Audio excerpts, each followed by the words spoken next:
Welcome back to another video of 506 Garage. So today I'm gonna install a $30 backup camera from AliExpress. I tested it last night, just off a battery. Actually seems to work pretty good. Picture quality, actually quite well. So just a little look at what comes in the package. So camera, your video and power, sorry. A little transmitter signal, so you don't actually have to run wires all the way through the bike. And then your power and your transmitter for your screen. So it comes a little, I think it's a 4-inch screen. I'll show you later in the clip, but I'll put it up by my steering wheel. And then this here, I'm gonna mount somewhere by the license plate, up in here or something. So anyways, I'm gonna get to work. The only thing I noticed about the kit so far that I don't really like is the wires are extremely small. So I can't even focus really, but so yeah, I'll have to get that fixed. I'm just gonna solder them to a little bit of thicker wire so that way they fit in the connectors well. What I'm gonna do is hook it to my taillight so that way it's on all the time.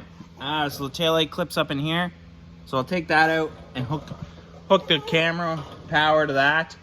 That way it's on all the time. And then I might put it to a toggle switch on the screen side so I can turn it on and off.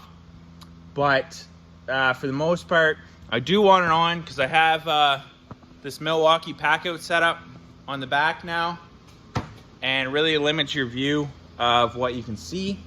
And also with the full enclosure, there's no side mirrors, so you can't really see out the sides that well either. So yeah, so basically I'm not going to use it for only a backup camera, but also like a rear view camera. So I'll get to wiring. Pretty simple, power, ground, find your location, stick it, bolt it up underneath, and I'll give you a little clip of what it looks like when it's done. I just have the bike on auxiliary. As you can see, the driver's taillight's on. So there's 3 wires on your pigtail here. One's a brake light, ground, and taillight. So I just got the multimeter out. Just take your multimeter, put it on your DC, touch your 2 pigtails together. So 12 volts when it's on auxiliary comes out of your purple and your ground, which is your black.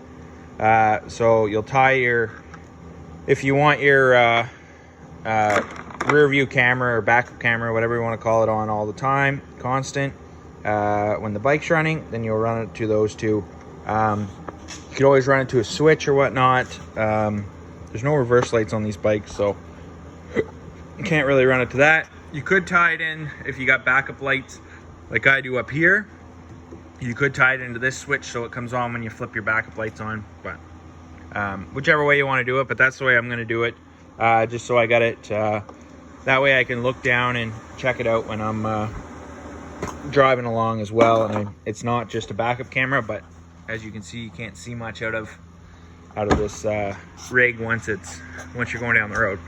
So I'll splice into those 2 wires and just run my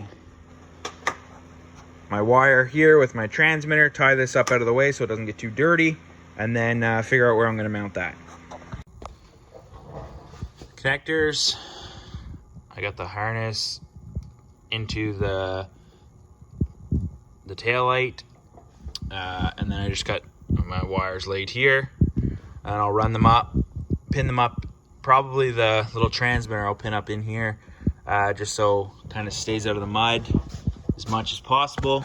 I'll run it up, and I'm gonna see someplace in here is where I'll end up putting the camera, or maybe up top here, somewhere's there. But I'm just gonna leave it loose for the time being. I'll run my wires and stuff, and then I'll go up and attach the front. But yeah, pretty simple, just power and ground for those. And then I'll clip it back up into my taillight, clean this harness up a bit, and then move on to the front. So I'm gonna mount my screen, my little 4-inch LCD screen right here. And comes with this 3M sticky bottom, so I'll just stick it there. And then what I was thinking, instead of running my wires all the way back to the auxiliary under here, which I'd have to take the seat out and do that, is to just tie into one of these rocker switches, because as we all know, they're lit up, and they're also this here's your original your lights. So on the offset section, your taillights are still on, and also your phantom, your marker lights or whatnot.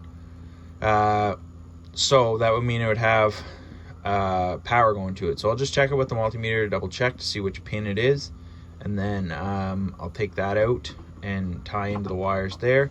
And that way I only have to run my wire right down here, and I'll tie in, and then I'll tuck all my stuff up underneath there. It'll look cleaner and save me basically running all the way through the dash and then down into your auxiliary down here. So save me some time as well.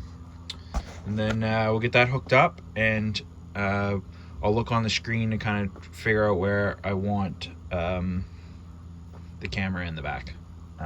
Because it's going to point. There is LEDs on the camera on the back, so should be okay for nighttime, but I'll test that out later as well. I mounted the camera there. I run the wire. I did extend the antenna because I didn't like you're getting some feedback, because it is wireless connection between the two, so you don't have to run wires all the way through the cab. But I did extend it, and I mounted it up here.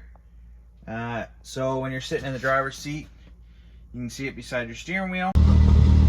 Okay guys, so just to add a little video of driving to see what the camera kind of works like.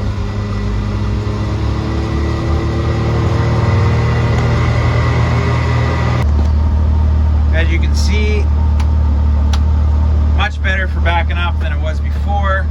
You can't see anything out of that. So, nice.